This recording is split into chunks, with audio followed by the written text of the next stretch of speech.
বর্তমান যে সরকার আছে এর একটা স্লোগান আছে, মুসলমান বললে ঈমান নষ্ট হয়ে যাবে। এগুলো আমাদের বলে দেওয়া দরকার আছে না?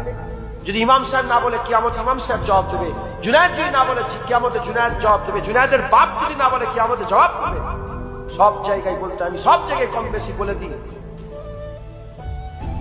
বর্তমান ওই যে বন্দে বলে শুরু করে, এ মুসলমান বললে কাফের হয়ে যাবে। মাথায় ঢুকছে? করা যাবে না। আমি তো বলিনি, উচ্চারণ করিনি, বলতে বুঝতে পেরেছেন তো কি বলতে চাইছি? ওইটা বলা যাবে না, বলা যাবে না, কাফের হয়ে যাবে মুসলমান। মান তাসাব্বা বিকওমি ফাহুয়া মিনহুম, যে যার অনুসরণ করবে কিয়ামতে তার সঙ্গে তার হাসন নাসিব হবে। মুস্তাফার অনুসরণ করো, কিয়ামতে হাবিবুল্লাহর সঙ্গী সাথী আল্লাহ জান্নাতে যাবে। রেডি হয়ে যান। যা যা ভুল করেছেন ফেকের করে করে মিলান যে এই ভুল হয়ে গেছে, সেই 30 বছর আগে গুনাহ করে মাপ চেলেন, সুযোগ নেই। আজকে বালিতে শুবেন, শুয়েছে আল্লাহকে বলে আর করে ফেলেছে, আর করবো আল্লাহ, ওইটা আর জীবনে করবো না, ওইটা আর জীবনে করবো না, ওটা লেগে মাফ করে যান, ওটা মাফ করে দেন।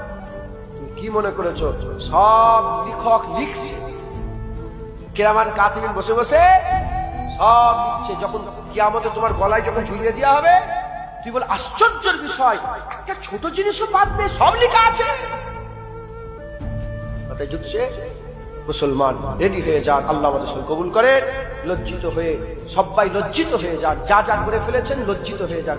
আদম আলাইহিস সালাম ভুল করেছিল, মাথায় হাত করলো, আল্লাহ মাফ করে দেন, ভুল করে ফেলেছি। 400 বছর পরে আল্লাহ মাফ করলেন। তুমি হুজুরের উম্মতের লেগে খাস তওবা করলেই মাফ করে দেবেন।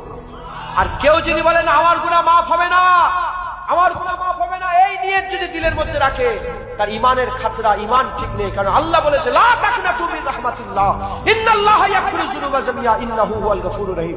নিশ্চয় আমার রহমত থেকে নিরাশ, আল্লাহর রহমত থেকে নিরাশ হয়ে যাস না, নিশ্চয় আল্লাহ জীবনের সব গুনাহ মাফ করে দেবে।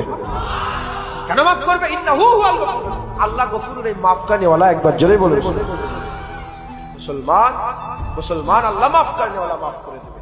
যিনি মাফ করনে ওয়ালা তিনি তো মাফ করেন।